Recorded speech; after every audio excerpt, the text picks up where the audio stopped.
네, 반갑습니다. 김은입니다.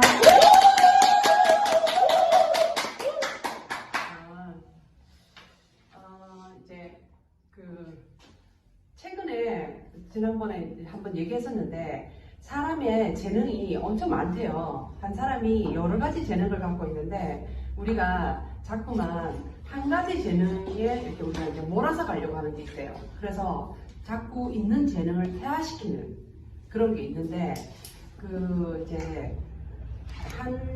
지난번에 이제 레오나르도 다빈치 얘기를 했잖아요. 한 사람이 굉장히 아주 다양한 분야에서 극적인 결과를 냈는데 그 사람도 있는데 또 우리가 잘 아는 카사노바 있죠.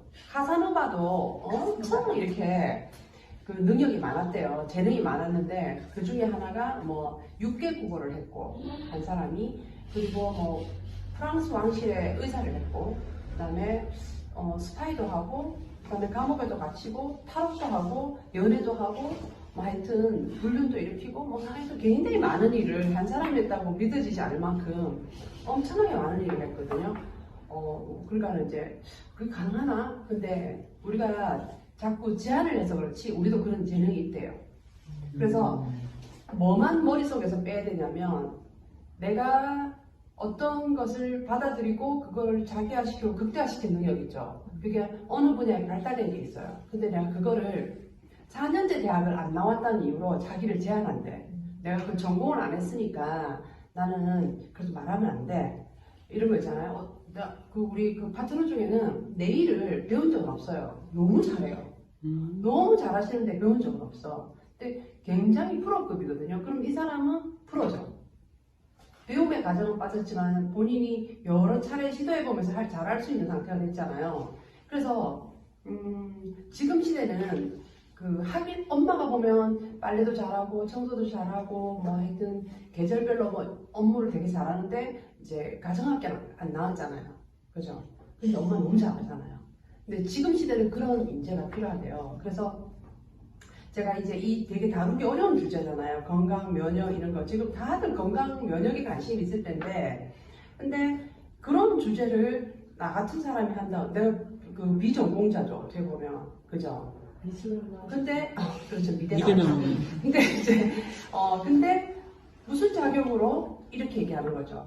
그럴 때 내가 이렇게 기가 죽으면 안 돼. 왜냐하면 나는 책 갖고 얘기하는 거니까. 내가 책을 읽고 그 책에 대한 어떤 이제 지식을 전달하는 거지 다른 건 아니잖아요. 그래서 이제 그렇게 편하게 받아들였으면 좋겠다는 생각이 들고요. 제가 뭘 얘기하고 싶냐면 그때 우리 몸에서 암이 생겼을 때 어떻게 하라고 그랬죠? 놀래지 말고 나 이제 좀 쉬어야 되나 보다. 긴장을 좀 늦춰야 되나 보다 하고 이제 조금 자기 몸에 어떤 그런 신호를 받아들여야 되잖아요. 그죠? 그리고 그때 진정하면서 아주 이제 휴식 모드, 진정 모드로 바뀌게 되면 우리 몸에서는 부교감 신경이 생기고 그걸로 인해서 임파구가 생겨서 임파구가 가서 이제 암세포를 제거했잖아요. 그러니까 자연 치유죠. 우리 몸이 알아서 이제 그걸 치유해 주는데 시간과 에너지를 줘야 되는데 우리가 스트레스를 계속 받고 있으면 그 분야의 일을 할 수 있도록 이제 시간을 안 주는 거잖아요. 그래서 내가 딱 내려놓고 좀 쉬고 진정하면 내 몸이 그걸 할 수 있는 시간을 주는 거예요. 에너지를 주는 거잖아요. 그래서 못 고치는 병이 없다 이런 생각을 하게 되고 그 다음에 이제 우리 면역 있잖아요. 우리 뇌가 대뇌 있고 간내 있고 소뇌 있고 뇌가 이렇게 쭉 있잖아요. 그러면 자율신경은 어디서 관장을 하냐면 간내에서 해요. 그러니까 이제 동물은 간내가 발달해 있죠. 그래서 사람만 태어나서 걷는데 엄청 시간이 걸려요. 송아지 놀고 혹시 보셨어요? 엄마 송아지 놓게 되면 버덩버덩하다가 바로 걸어요. 신기하죠? 개도 그렇고 고양이도 그렇고 어떻게 하죠? 배운 적도 없는데 안내를 받은 적도 없잖아요. 근데 그게 간내에서 가는 거거든요. 그 다음에 길거리 고양이들 많잖아요. 근데 음식이 이렇게 있으면 오만 거 다 먹는데 사람이 버린 햄은 안 먹거든요. 어떻게 알죠? 햄에 그러니까 각종 케미컬이 많이 들어있는 거 어떻게 알겠죠? 그죠? 그게 본능, 간내가 하는 거거든요. 하거든요. 본능이 하는 거예요. 근데 우리 몸의 그 자율신경도 같네. 본능에서 우리가 알아서 해주는 거라서 사실은 이걸 되게 설명하기가 되게 어려워요. 이게. 그런데 큰 맥락에서는 백혈구 있잖아요. 백혈구가 우리 몸에서는 치료 역할을 해주는데 외부로부터 들어오는 균을 백혈구가 처리해줬잖아요. 그죠? 그 다음에 근데 제일 문제가 뭐냐면 백혈구가 너무 많이 나온 상황이 안 좋았죠. 그죠? 과립구든 임파구든 세균 잡는 과립구도 너무 많이 나오면 안 되고 그 다음에 바이러스나 암세포를 잡는 임파구도 너무 많이 나오면 안 되는 거예요. 그죠? 그래서 그 많이 나오는 상황이 우리가 이제 과립구가 많이 나오는 상황이 스트레스 상황, 임파구가 너무 많이 나오는 상황이 비만하고 나태한 생활, 그죠? 좋으면 좋다, 뭐 이렇게 하는 생활이잖아요. 무절제하는 생활 이런 것들은 또 임파구가 너무 많이 나왔잖아요, 그죠? 그래서 이래도 암, 저래도 암인 거죠. 내 백혈구가 나를 공격해서 내 조직을 파괴하고 이렇게 되는 거잖아요. 그래서 이제 여기에 보면 이제 어쨌든 내가 건강하기 위해서는 좋은 건강 상태를 유지하는 게 기초 대사량을 기초 에너지를 좀 높여놓는 게 좋고요, 그죠? 그렇지 않으면 우리가 이제 몸이 백혈구가 해야 되는데 여기서 어려운 건 내가 좀 뺄게요. 왜냐하면 이게 백혈구로 들어가서 그 안에 또 다시 또 백혈구에 가닥가닥 이렇게 나눠지거든요. 그러면 뭐 이렇게 복잡해요. 그러면 어렵다 싶고 하기 싫어지니까 일단 내가 좀 계절하고 관련된 걸 하나 얘기해 줄게요. 면역 시스템의 리듬은 계절에 따라 변화한다라는 거거든요. 그러면 우리가 여기 보면 봄이 있죠, 봄. 여름, 가을, 겨울 있잖아요. 그러면 봄, 여름철에 주로 많은 게 있고 가을, 겨울에 많이 나타나는 증상들이 있어요.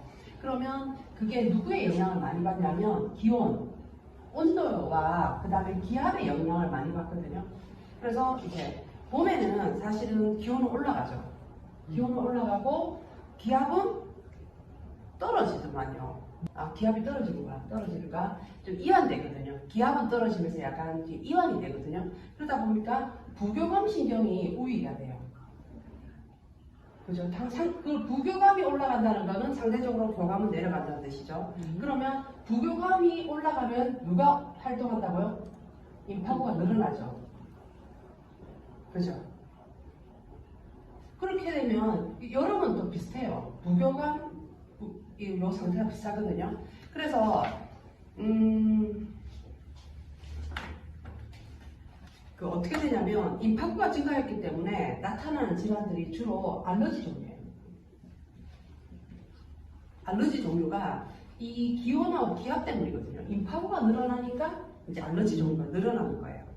그 다음에 여름에는 그 1년 중에서 임파구의 최대치를 찍는 게 여름이더라고요. 그러니까 당연히 알레르기 질환이 많아질 수밖에 없는 게 여름인 거예요.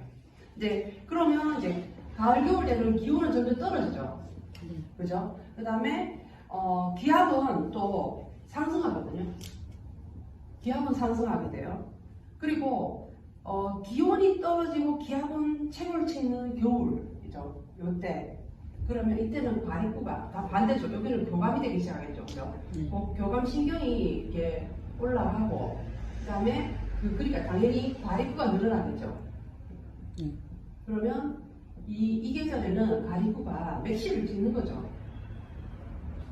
그죠? 그래서 나타나는 게 뭐냐면 여기서는 심근경색, 그 다음에 뇌졸중 같은 경우 이런 질환이 많이 생겨요. 겨울에.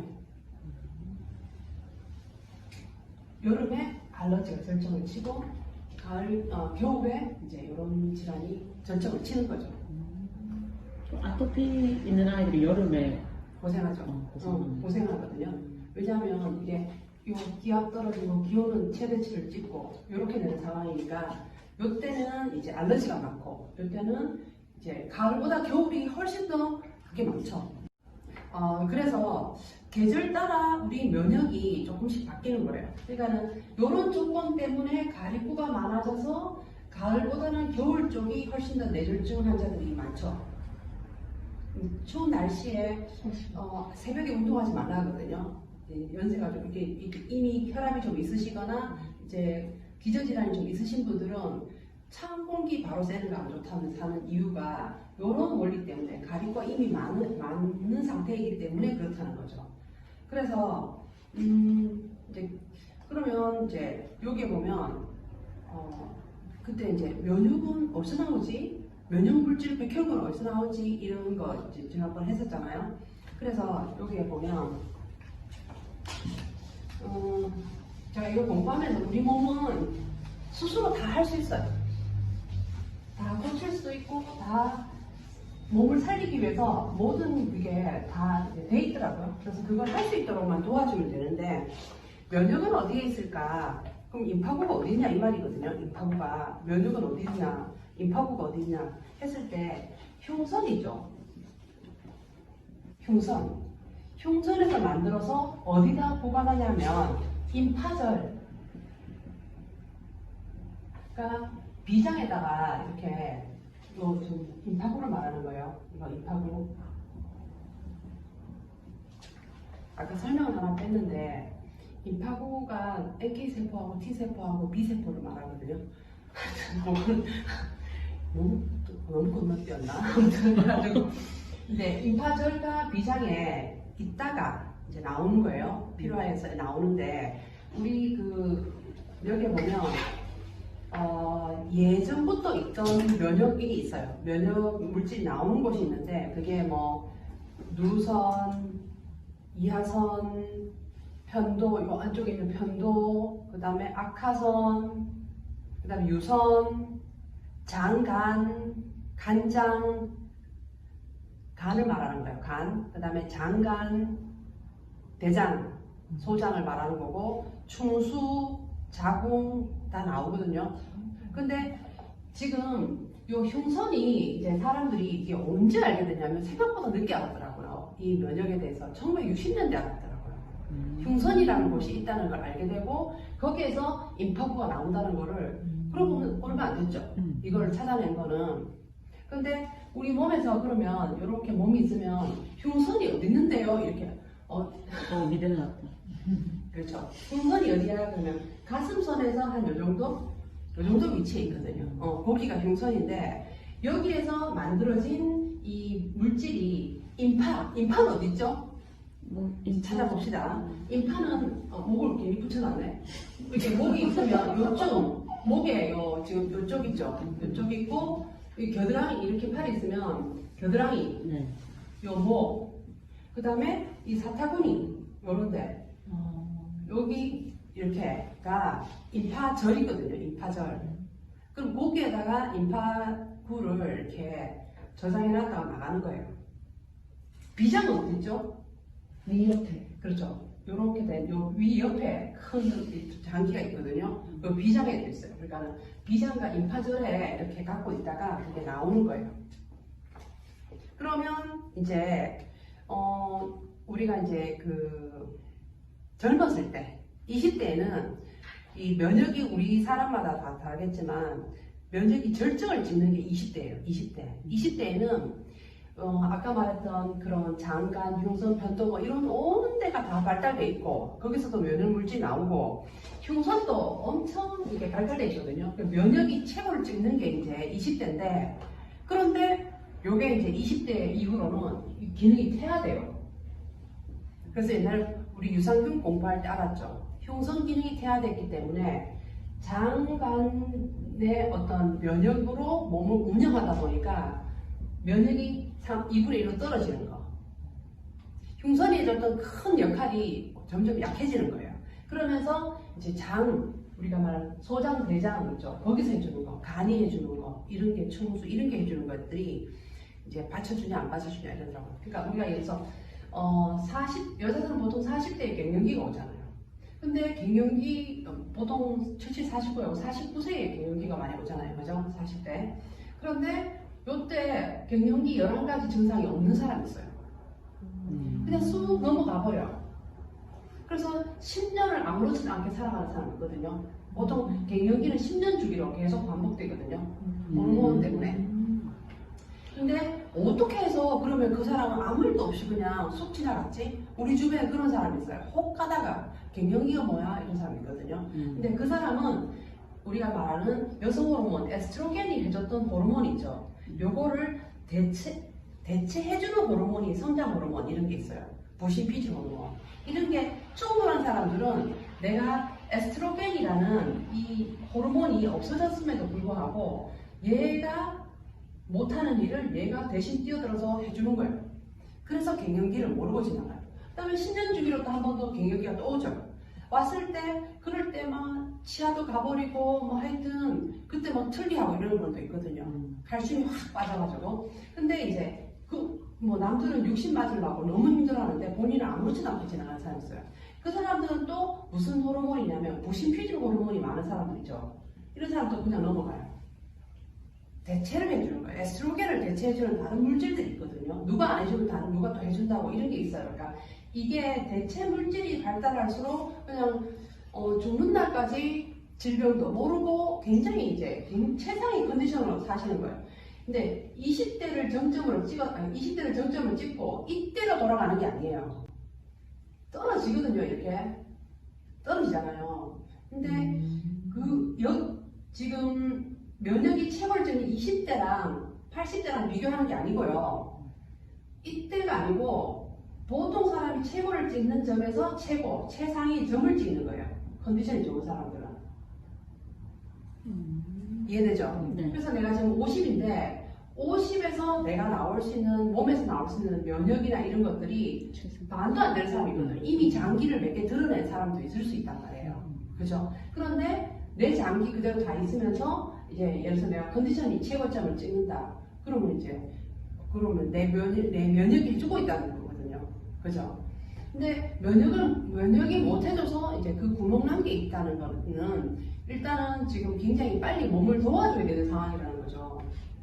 그리고 이제 여기 보면 나이가 들수록 이제 그 흉선의 기능이 돼야 된다는 걸 기억하고 그 외에 다른 장기들이 이제 해야 된다는 걸 기억하면 오늘 공부는 잘하는 거예요. 그 다음에 이제 스트레스는 받아야 됩니까? 아니면 이제 스트레스는 날려야 됩니까? 날려야 돼요. 그래서 굉장히 당하시네요. 오늘따라. 모범생이네요. 굉장히 당하시네요. 근데 스트레스를 안 받을 수는 없잖아요. 그죠? 근데 그거에 대해서 내 몸이 하든지 아니면 내 생각을 바꾸든지 둘 중에 하나를 해야 돼요. 내가 그걸 안 갖고 있을 것 같으면 몸에서는 계속 막 돈 새듯이 계속 마이너스가 되고 있다는 걸 기억하고 그 다음에 내가 빨리 생각을 긍정적으로 전환을 해서 그걸 병을 키우지 않는 상태를 만드는 게 굉장히 중요하거든요. 아무튼 이제 여기 보면 나이가 들수록 조심해야 되는 게 비만 관리. 내 얘기네요 또. 스트레스만 날리면 안 되고 비만을 엄청 조심해야 돼요. 갑자기 왜 무겁죠? 나이가 들수록 비만을 조심해야 되더라고요.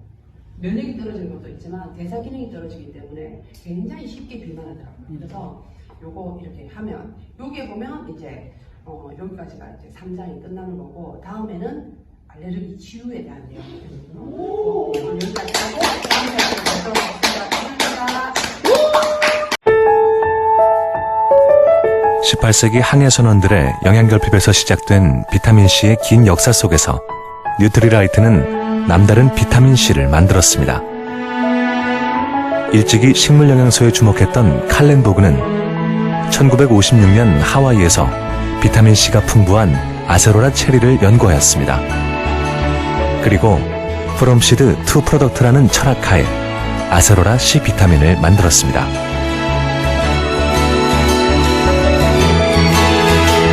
아세로라 C 비타민은 엄선된 5가지 품종의 묘목에서 시작됩니다.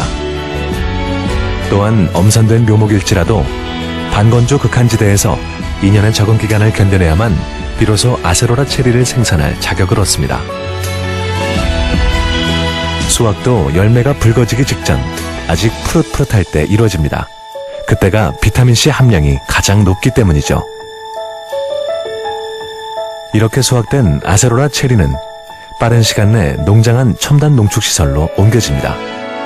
농축된 원재료는 영양소 파괴를 최소화하기 위해 저온에서 살균되고 고온에서 순간 건조되며 모든 생산 과정이 생산 이력 추적 시스템으로 철저히 관리됩니다. 자연의 영양을 전달하는 뉴트리라이트만의 철학과 과학이 있기에 비타민C는 같다. 뉴트리라이트는 다르다. 뉴트리라이트 아세로라 C 비타민.